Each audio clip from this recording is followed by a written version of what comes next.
guys, Shane Green here, the Culture Hacker. Welcome back. All right, let's talk the big game. Nope, I'm not going to spend time talking about missed plays, missed calls. Let's talk about what we can learn in terms of culture, specifically leadership. You see, in Bill Belichick and Sean McVay, while we've got very different styles, listen, McVay is our millennial leader. They have, if you look at interviews, look at articles, some really important things in common that we can all take to heart. So I've got my 4 lessons from these great coaches after the big game this weekend. The first one is care about your people. Both coaches have talked extensively about their interest in their players as people just as much as what they do on the field. They take a personal interest in their families and what they are there to do away from the field.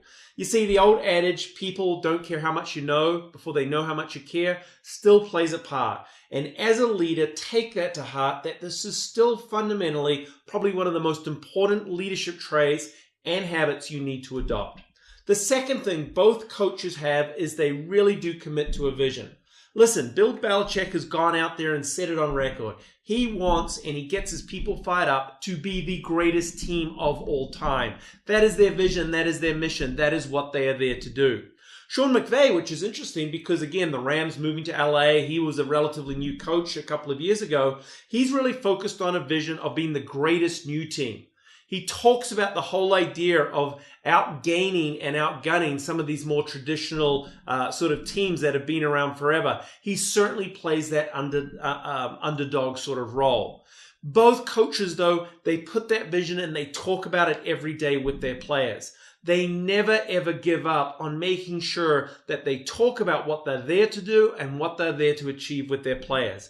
As business leaders, we must remember that the day we stop talking about our vision or company's purpose is the day that it's no longer important. So make sure you're relentless in talking about what it is that you're there to do. The third thing that I think they have in common is about expectations. Both coaches set really clear expectations about how players need to perform on the field and off the field.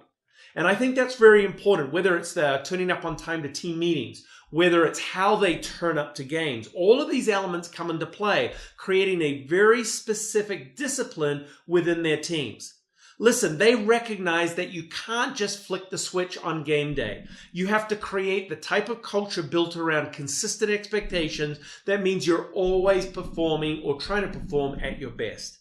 As business leaders, this idea of putting expectations in front of our teams seems to be something that some people forget. You see, when you don't give your employees, your team, the set of rules, they make it up on their own, particularly our younger generations. So don't be afraid to set out the expectations and expect your people to perform at their best each and every day. And then the final thing that I think is important is that both coaches really do set the example. They're in there doing it with their team, whether it's a long day. Both of these coaches are known to be there first into the facility in the morning and probably one of the last to leave every day. Both coaches will be out there in the conditions, wet, snowing, whatever it is. Again, Belichick probably more than McVay out there in LA, quite honestly. But again, out there on the field with the team.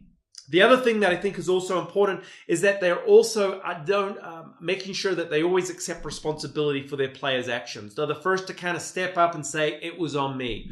And they're also the first in line when it comes to their employees wanting to kind of get out their frustrations. They're always willing to listen. You see, as business leaders, we've got to be willing to not only get onto the front line with our people, but we're willing to listen to them while we're there. And making sure that we're always willing to accept that responsibility for the mistakes of our people rather than quickly throwing them under the bus.